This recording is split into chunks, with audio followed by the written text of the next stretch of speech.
El sol caía implacable sobre las ruinas de Teotihuacán, bañando de oro las antiguas piedras mientras el polvo danzaba en el aire caliente. El doctor Héctor Ramírez se pasó el dorso de la mano por la frente, limpiándose el sudor que amenazaba con nublar su visión. Llevaba 3 semanas excavando en este sector apartado de la antigua ciudad, lejos de los turistas y de las grandes pirámides, guiado por un presentimiento que ni él mismo podía explicar. «Doctor Ramírez, encontramos algo».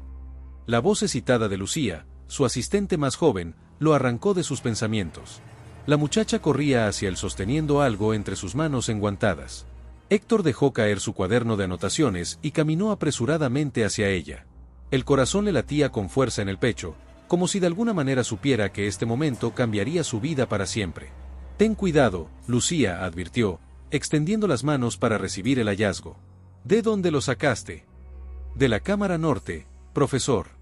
Estaba entre los escombros, como si alguien lo hubiera escondido deliberadamente. Cuando Héctor finalmente pudo examinar lo que Lucía le entregaba, contuvo la respiración. Entre sus dedos sostenía varios fragmentos de lo que parecía ser un códice precolombino, pero de un estilo que nunca había visto. Los símbolos no correspondían exactamente a ninguna escritura mesoamericana conocida, aunque tenían elementos tanto nahuas como mayas. Los colores, sorprendentemente preservados, mostraban escenas inquietantes, figuras humanas con rostros contorsionados de terror, dioses con fauces abiertas y, lo más perturbador, una serie de símbolos circulares que parecían representar algún tipo de portal. «Esto es extraordinario», murmuró Héctor. «Necesitamos llevarlo al laboratorio inmediatamente». «¿Sabe qué es, profesor?», preguntó Lucía, observando la extraña expresión en el rostro de su mentor. «No», respondió Héctor con sinceridad. «Pero tengo la horrible sensación de que está incompleto, y de que deberíamos encontrar el resto antes de que alguien más lo haga». Esa noche, en su pequeño apartamento en la colonia Roma de la Ciudad de México, Héctor extendió cuidadosamente los fragmentos del códice sobre su mesa de trabajo. La lluvia golpeaba contra la ventana, creando sombras danzantes sobre las antiguas imágenes. Mientras sus dedos recorrían los bordes gastados del material, un escalofrío recorrió su espalda. Desde la esquina de la habitación, el gato negro de Héctor, Mictlán, lo observaba con sus ojos ambarinos, inusualmente atento y rígido. El animal no había apartado la vista de los fragmentos desde que Héctor los había traído a casa. «Tú también lo sientes, ¿verdad?», le preguntó Héctor al felino, que respondió con un maullido grave, casi como una advertencia. Mientras la noche avanzaba, Héctor se sumergió en su trabajo, fotografiando cada fragmento, anotando cada símbolo, intentando descifrar el mensaje oculto en aquellas antiguas figuras. No notó cómo las sombras de la habitación parecían alargarse hacia él, ni cómo el aire se volvía cada vez más frío a pesar del calor habitual de mayo en la Ciudad de México. Cuando el sueño finalmente lo venció, sus últimos pensamientos fueron para aquellos rostros aterrorizados plasmados en el códice. Se preguntó qué podrían haber visto para expresar tanto horror. Lo que Héctor no sabía era que, mientras dormía, el primer fragmento del códice comenzaba a brillar tenuemente en la oscuridad, y que al otro lado de la ciudad, en el Museo Nacional de Antropología, el vigilante nocturno reportaba un extraño incidente. Una de las vitrinas que contenía artefactos teotihuacanos había sido encontrada vacía, sin signos de robo o forzamiento. Simplemente, los objetos habían desaparecido. El sonido del tambor resonaba en la oscuridad. Un ritmo constante, hipnótico, que marcaba el paso de una procesión de figuras vestidas con pieles de jaguar y máscaras de obsidiana. Héctor los observaba desde arriba, como si flotara sobre la escena. La gran plaza de Teotihuacán estaba iluminada por antorchas que proyectaban sombras danzantes sobre las paredes de los templos. En el centro, sobre un altar de piedra, yacía un hombre. Su pecho se elevaba y descendía con respiración agitada mientras los sacerdotes se acercaban. Uno de ellos sostenía algo en sus manos, un códice. El mismo códice cuyos fragmentos Héctor había encontrado. «El portal debe abrirse», entonaban las voces. «Los dioses tienen hambre». El cuchillo de obsidiana descendió sobre el pecho del hombre y Héctor quiso gritar, quiso detenerlos, pero no podía moverse, no podía hablar. Despertó jadeando, empapado en sudor frío. La luz del amanecer se filtraba por las persianas, dibujando líneas sobre la mesa donde había dejado los fragmentos del códice. Mictlán se había acurrucado junto a los papeles, como si los vigilara. «Solo fue un sueño», se dijo a sí mismo, pasándose las manos por el rostro. Pero cuando bajó la mirada hacia la mesa, su sangre se heló. Junto a los fragmentos del códice había aparecido un pequeño cuchillo de obsidiana, idéntico al que había visto en su sueño. «Imposible», murmuró, tomando el objeto con dedos temblorosos. Era real, tangible y extrañamente cálido al tacto. El timbre del teléfono lo sobresaltó. Era Elena Vidal, la directora del Departamento de Arqueología del museo. Héctor, necesito que vengas inmediatamente, su voz sonaba tensa. Ha ocurrido algo inexplicable. Los artefactos teotihuacanos, respondió Héctor, sintiendo una certeza escalofriante. Han desaparecido, ¿verdad? El silencio al otro lado de la línea confirmó sus temores. ¿Cómo lo sabes?, preguntó finalmente Elena. Creo que están aquí, Elena. No puedo explicarlo, pero están viniendo a mí. 2 horas después, Elena observaba con incredulidad la colección de objetos que se había materializado en el apartamento de Héctor: el cuchillo de obsidiana, un pectoral de jade con la imagen de Tlaloc, y un pequeño recipiente de cerámica decorado con símbolos similares a los del códice. Esto es imposible, Héctor, dijo Elena, ajustándose nerviosamente sus gafas. Estos objetos estaban en vitrinas cerradas, con sistemas de seguridad. No pueden simplemente aparecer en tu apartamento. Y sin embargo, aquí están, respondió Héctor, mostrándole los fragmentos del códice. Todo comenzó cuando encontramos esto. Elena examinó los fragmentos con ojo crítico. A sus 50 años, había visto casi todos los tipos de escritura mesoamericana, pero esto era diferente. Nunca había visto estos símbolos, admitió. Parecen una mezcla de varios sistemas de escritura, pero hay algo más. Su voz se apagó mientras sus dedos rozaban una secuencia particular de glifos. ¿Qué?, presionó Héctor. Es como si estuvieran diseñados para ser leídos en un estado alterado de conciencia, murmuró. Como instrucciones para un ritual. En ese momento, el teléfono de Héctor vibró. Era un mensaje de Lucía. Profesor, encontramos más fragmentos. Y hay algo más. Uno de los trabajadores está actuando extraño. Dice que escucha voces desde la excavación. Por favor, regrese. Héctor mostró el mensaje a Elena, cuyo rostro palideció. No deberías haber traído esos fragmentos aquí, Héctor dijo con voz grave. Creo que has iniciado algo que no podemos controlar. ¿De qué hablas? Elena se levantó, repentinamente ansiosa por marcharse. Mi abuela era curandera en Oaxaca. Ella me habló de ciertos artefactos antiguos que actuaban como llaves, como puentes entre nuestro mundo y el de los dioses. Si este códice es uno de ellos. Dejó la frase sin terminar, pero Héctor completó el pensamiento. Entonces estamos en grave peligro. Mientras Elena se marchaba, Héctor notó que Mictlán se había colocado frente a la ventana, erizado y gruñendo hacia la calle. Cuando Héctor miró hacia abajo, vio a un hombre inmóvil bajo la lluvia, mirando directamente hacia su ventana. Llevaba un traje moderno, pero su rostro parecía cubierto por una antigua máscara de jade. El desconocido levantó lentamente una mano y dibujó en el aire el mismo símbolo circular que aparecía en el códice. Cuando Héctor parpadeó, el hombre había desaparecido. La excavación había cambiado en los 3 días que Héctor había estado ausente. No era solo la nueva sección descubierta, ni los 6 fragmentos adicionales del códice que Lucía había encontrado. Era la atmósfera, pesada y opresiva, como si el aire mismo estuviera cargado de una expectativa siniestra. Comenzó después de que encontramos esto, explicó Lucía, guiándolo hacia una pequeña cámara subterránea donde un círculo perfecto había sido tallado en el suelo de piedra. A su alrededor, los mismos símbolos que aparecían en el códice formaban una secuencia que parecía contar una historia. Es un calendario, murmuró Héctor, arrodillándose para examinar los símbolos. Pero no como cualquiera que haya visto antes. No marca días o meses, marca intervalos entre aperturas. ¿Aperturas de qué?, preguntó Lucía, su voz traicionando su nerviosismo. Antes de que Héctor pudiera responder, un trabajador se acercó tambaleándose hacia ellos. Era Carlos, uno de los excavadores más experimentados. Su rostro estaba pálido y sus ojos, inyectados en sangre, tenían una mirada desenfocada. Las voces no paran, doctor, dijo con voz ronca. Me hablan en sueños. Me muestran lo que debo hacer. Héctor intercambió una mirada preocupada con Lucía. ¿Qué te dicen esas voces, Carlos? Que el círculo debe completarse. Que el códice debe reunirse. Que el portal debe abrirse para que los dioses puedan alimentarse. Carlos sonrió, una sonrisa vacía que no alcanzaba sus ojos. ¿Y qué usted es la llave, doctor Ramírez? Su sangre abrirá el camino. Con un movimiento sorprendentemente rápido, Carlos extrajo un cuchillo de su cinturón y se abalanzó sobre Héctor. Lucía gritó, pero antes de que Carlos pudiera alcanzarlo, Mictlán, que había insistido en acompañar a Héctor a la excavación, saltó desde las sombras, lanzándose contra el rostro del atacante. En la confusión, Carlos tropezó y cayó dentro del círculo tallado en el suelo. Hubo un momento de silencio absoluto, como si el mundo entero contuviera la respiración. Luego, un sonido imposible. El suelo de piedra bajo Carlos pareció licuarse, transformándose en un remolino oscuro que lo engulló en segundos. Sus gritos se desvanecieron rápidamente, como si cayera a una distancia imposible. Cuando el silencio regresó, el círculo era nuevamente piedra sólida, sin señal alguna de lo que acababa de ocurrir. «Dios mío», susurró Lucía, su rostro blanco por el shock. Se lo tragó. Héctor no podía moverse, paralizado por el horror de lo que acababa de presenciar.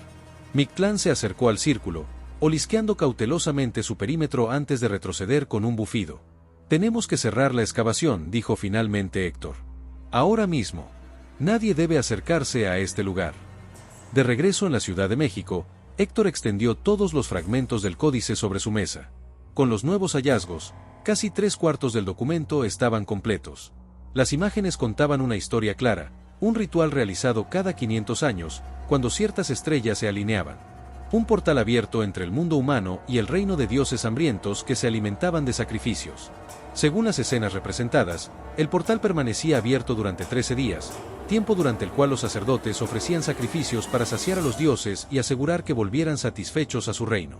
Si los sacrificios no eran suficientes, los dioses permanecerían, hambrientos y libres en el mundo humano. El timbre de la puerta interrumpió sus pensamientos. Cuando abrió, se encontró con Elena, empapada por la lluvia incesante que había estado cayendo sobre la ciudad durante días.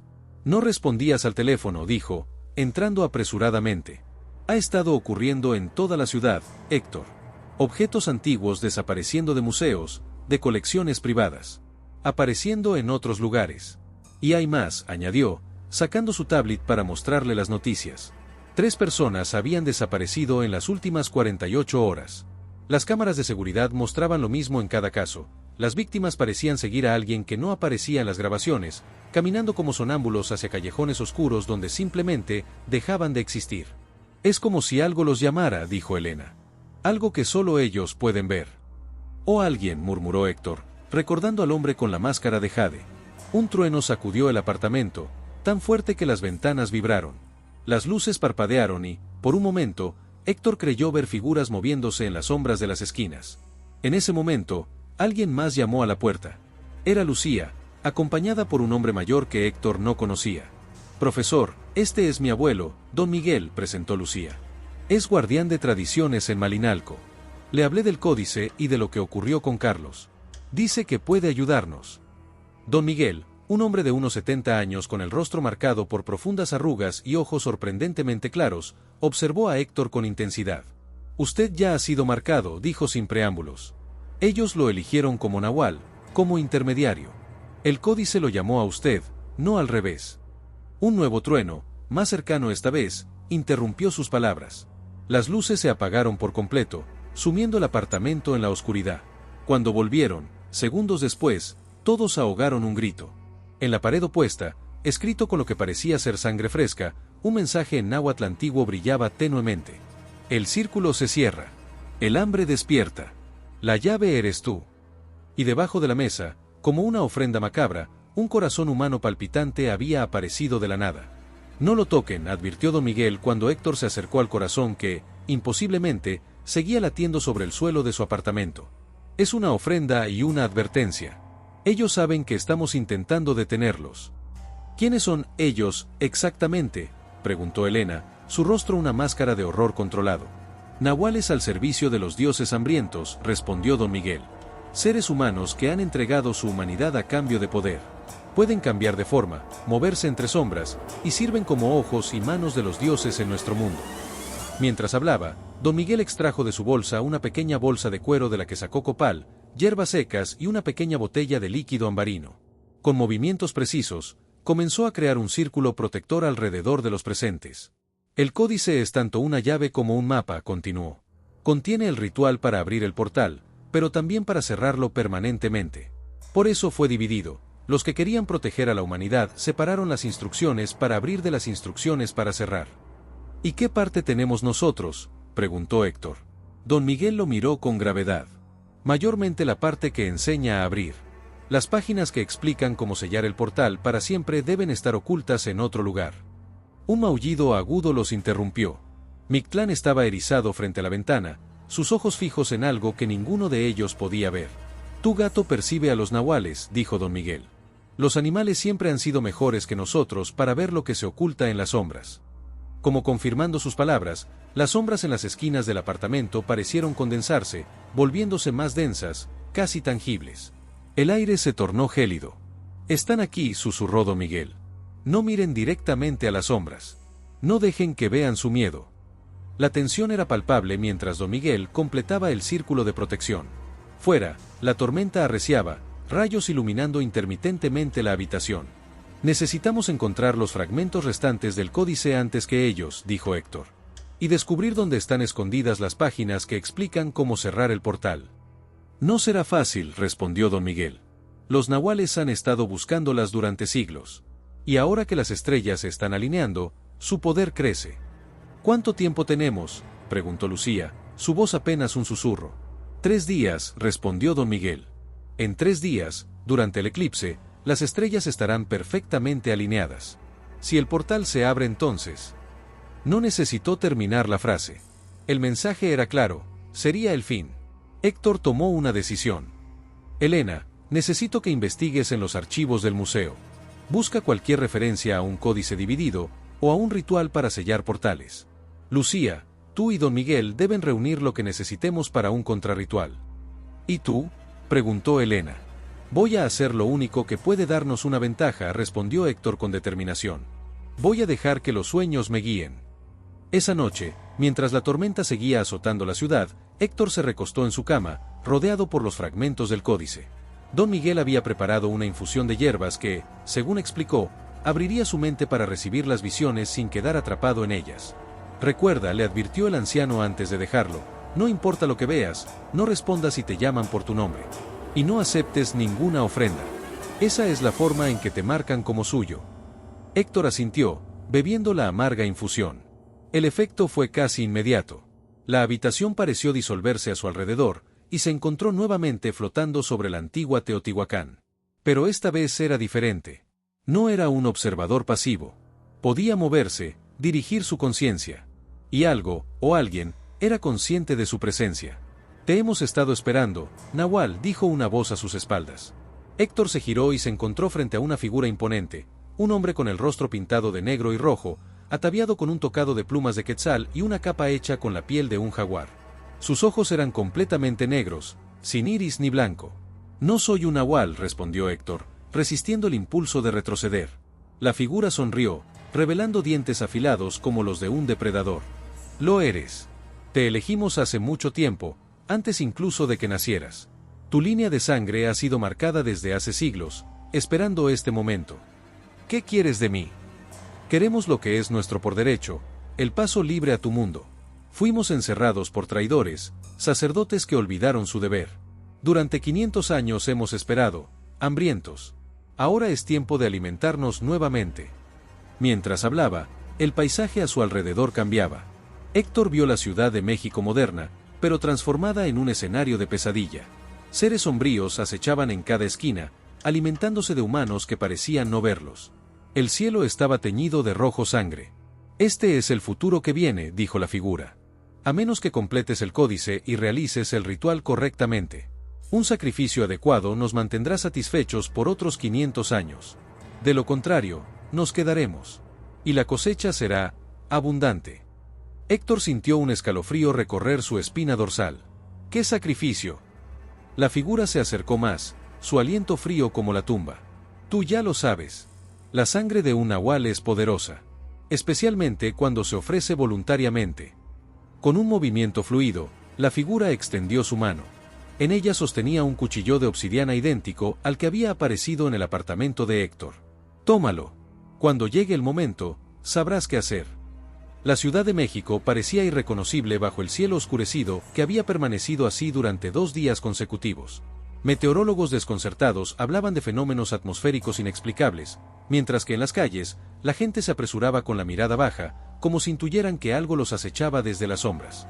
En el Museo Nacional de Antropología, Elena había encontrado algo. Un diario escrito por un sacerdote jesuita en 1521, durante la caída de Tenochtitlán.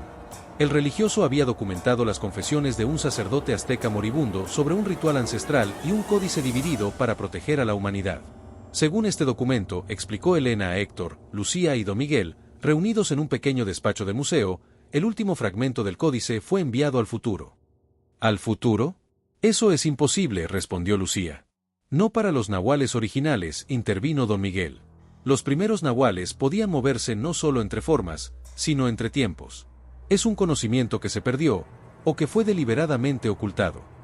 Héctor permanecía en silencio, consciente del símbolo en su mano que había intentado ocultar bajo un vendaje. Pero Don Miguel lo había notado, y su mirada preocupada le decía que comprendía lo que estaba sucediendo. El jesuita escribió que el sacerdote azteca utilizó su propia sangre para enviar el fragmento más allá del tiempo, donde los dioses no pudieran alcanzarlo, continuó Elena. Y mencionó algo más, un lugar llamado, el umbral, donde los mundos se tocan. La cámara circular en Teotihuacán, murmuró Héctor. Don Miguel asintió lentamente. Si el último fragmento fue enviado al futuro, solo alguien que pueda cruzar el umbral podría recuperarlo. Su mirada se posó significativamente en Héctor. No, intervino Lucía, comprendiendo. Es demasiado peligroso. Ni siquiera sabemos si el profesor puede. Puedo, la interrumpió Héctor, revelando finalmente el símbolo en su mano. Estoy cambiando. Lo siento dentro de mí. Es como si parte de mi mente ya no me perteneciera. Un silencio pesado cayó sobre la habitación. ¿Cuánto tiempo me queda?, preguntó Héctor, su voz tensa. La transformación suele completarse en 3 ciclos lunares, respondió Don Miguel. Pero con las estrellas alineándose y el portal a punto de abrirse, todo se está acelerando. Diría que tienes hasta el eclipse. Después de eso, serás más de ellos que de nosotros. Entonces debe ser esta noche, decidió Héctor. Volveré a la cámara e intentaré cruzar el umbral. No irá solo, afirmó Elena con determinación. Todos iremos. Esa noche, la excavación estaba desierta, acordonada como escena de un crimen tras la inexplicable desaparición de Carlos. La lluvia había cesado momentáneamente, pero el aire permanecía cargado de electricidad, como si la tormenta solo estuviera tomando aliento antes de desatarse con renovada furia. Héctor, Elena, Lucía y Don Miguel se detuvieron ante la entrada de la cámara subterránea. Mictlán, que había insistido en acompañarlos, se adelantó, su pelaje negro brillando bajo la luz de las linternas. El umbral está activo, murmuró Don Miguel, observando el círculo tallado en el suelo. En la oscuridad, los símbolos parecían emitir un tenue resplandor azulado. Las barreras entre los mundos se están debilitando. Héctor sentía el símbolo en su mano pulsando, como si respondiera a la proximidad del círculo. El susurro en su mente se había intensificado, convirtiéndose en una cacofonía de voces que luchaba por controlar. Don Miguel preparó un ritual protector, recitando oraciones en náhuatl y español, entrelazando tradiciones antiguas y modernas. Esto te dará algo de protección, explicó. Pero solo por un tiempo limitado. Debes encontrar el fragmento y regresar antes de que se complete tu transformación. Si no... Su voz se quebró ligeramente. Si no, quedarás atrapado entre mundos, ni completamente humano ni completamente nahual. Un espectro eternamente hambriento. Héctor realizó un corte en su palma, sobre el símbolo que ahora marcaba su piel. Cuando la primera gota de sangre tocó el círculo tallado, la realidad a su alrededor se disolvió. Se encontró flotando en un espacio infinito donde fragmentos de realidad flotaban como islas en un océano cósmico. Versiones de Teotihuacán en diferentes épocas coexistían simultáneamente. Y entre estos fragmentos de realidad, figuras acechaban con ojos hambrientos que brillaban como estrellas moribundas. Una serie de imágenes se materializaron frente a él, páginas del códice, idénticas en apariencia pero sutilmente diferentes. Algunas mostraban el ritual para abrir el portal, otras para cerrarlo, y algunas mostraban algo diferente, algo que no podía comprender completamente. Elige, insistió una voz omnipresente. Pero recuerda, cada elección tiene consecuencias. Héctor extendió la mano hacia los fragmentos, pero antes de que pudiera tocar alguno, sintió algo rozando contra su pierna. Bajó la mirada y vio a Mictlán, imposiblemente presente en ese lugar entre mundos. Los ojos del gato brillaban con una inteligencia sobrenatural. Se movió deliberadamente hacia uno de los fragmentos, sentándose junto a él como si lo señalara. Héctor tomó el fragmento que Mictlán indicaba. Al instante, sintió una descarga de energía recorriendo su cuerpo. Imágenes inundaron su mente, sacerdotes realizando un ritual, no para abrir el portal ni para cerrarlo, sino para equilibrarlo. El amanecer llegó a la Ciudad de México con una calma inquietante. La gran tormenta que había azotado la capital durante días se había disipado tan repentinamente como había comenzado, dejando tras de sí un cielo despejado y un sol que brillaba con renovada intensidad. En el Instituto Nacional de Antropología, en una sala protegida por guardias de seguridad y sellos antiguos colocados por don Miguel, Héctor despertaba lentamente. Habían pasado casi 18 horas desde su regreso del umbral, 18 horas durante las cuales el mundo había estado al borde del abismo sin saberlo. «Bienvenido de vuelta», dijo Elena, quien había permanecido a su lado durante toda su recuperación. «Nos diste un susto terrible». Héctor intentó incorporarse, sintiendo cada músculo de su cuerpo protestar por el esfuerzo. «¿El códice?», preguntó, su voz ronca. «Seguro», respondió Elena, señalando hacia una mesa cercana donde los fragmentos habían sido cuidadosamente dispuestos en secuencia, formando finalmente el documento completo. Don Miguel y Lucía descifraron las instrucciones mientras estabas inconsciente. Realizaron el ritual durante el eclipse. Funcionó. La pregunta pendía en el aire, cargada de implicaciones. Elena sonrió, pero sus ojos revelaban preocupación. Los objetos han dejado de aparecer y desaparecer. Las personas desaparecidas, bueno, no han regresado, pero no ha habido nuevas desapariciones. Y la tormenta se detuvo exactamente cuando el eclipse llegó a su punto máximo. Héctor asintió lentamente, procesando la información. Algo dentro de él sabía que el ritual había funcionado, pero no de la manera que todos esperaban. «¿Dónde está Mictlán?», preguntó, notando la ausencia de su felino compañero. «Fue extraño», respondió Elena. En cuanto terminó el ritual, salió corriendo. Lucía intentó seguirlo, pero desapareció en las sombras como si nunca hubiera sido un gato ordinario. Cuando finalmente se levantó y se acercó al códice, notó que su mano ya no tenía el símbolo circular. Sin embargo, al mirar su reflejo en el cristal de la vitrina, vio algo que los demás no podían ver, un ligero resplandor dorado en sus ojos, un vestigio de su transformación parcial. «Don Miguel dice que nunca había visto algo así», comentó Elena, observándolo con atención. «Alguien que comenzara el proceso de convertirse en nahual y lograra revertirlo». «No lo revertí completamente», confesó Héctor. «Parte de mí sigue conectada al umbral. Puedo sentirlo». En ese momento, Lucía y don Miguel entraron a la sala. El anciano se acercó a Héctor con evidente respeto. «Has hecho lo que muchos consideraban imposible», dijo. «No solo recuperaste el fragmento perdido, sino que elegiste un camino diferente al que ellos esperaban». «El equilibrio», murmuró Héctor. Don Miguel asintió. «El ritual que realizamos no cerró completamente el portal, ni lo dejó abierto. Creó un pasaje controlado, un puente que permite la comunicación sin el peligro de la invasión». «Pero requiere un guardián», añadió Héctor, recordando las palabras escuchadas en el umbral. Un silencio significativo llenó la sala. Todos comprendían lo que esto implicaba. 3 meses después, Héctor se encontraba nuevamente en Teotihuacán. La excavación había sido oficialmente cerrada, la cámara circular sellada con cemento y declarada zona de interés arqueológico restringido. Para el mundo exterior, se trataba simplemente de otra área protegida en el vasto complejo arqueológico. Solo un pequeño grupo conocía la verdad, que bajo esa capa de cemento existía un portal, un umbral entre mundos que requería vigilancia constante. Héctor se había mudado a una pequeña casa en las afueras de Teotihuacán, abandonando su apartamento en la Ciudad de México y aceptando un puesto como investigador residente en el sitio arqueológico. Una coartada perfecta para su verdadera misión. Esa noche, bajo la luz de la luna llena, caminaba entre las antiguas estructuras cuando sintió una presencia familiar. Volteó para encontrarse con un jaguar negro observándolo desde las sombras, sus ojos ambarinos brillando con inteligencia sobrenatural. «Hola, viejo amigo», saludó Héctor con una sonrisa. «¿Viniste a revisar cómo estoy cumpliendo mi deber?» El jaguar, que Héctor sabía era Mictlán en su verdadera forma, inclinó ligeramente su cabeza, como asintiendo, antes de desvanecerse en la oscuridad. Héctor continuó su recorrido nocturno, sus pasos lo llevaron inevitablemente hacia el área sellada. Colocó su mano sobre el cemento, sintiendo el pulso del portal debajo, como un corazón latiendo en sincronía con el suyo propio. «El nahual siempre regresa al umbral», murmuró, repitiendo las palabras que había escuchado en su viaje. «Pero elige de qué lado permanecer». A lo lejos, la Ciudad de México brillaba bajo las estrellas, sus millones de habitantes ignorantes del abismo que había estado a punto de engullirlos. Y así debía seguir siendo. Mientras existieran los dioses hambrientos, mientras el umbral conectara los mundos, siempre habría necesidad de un guardián. Alguien que caminara entre la luz y la sombra, lo humano y lo divino.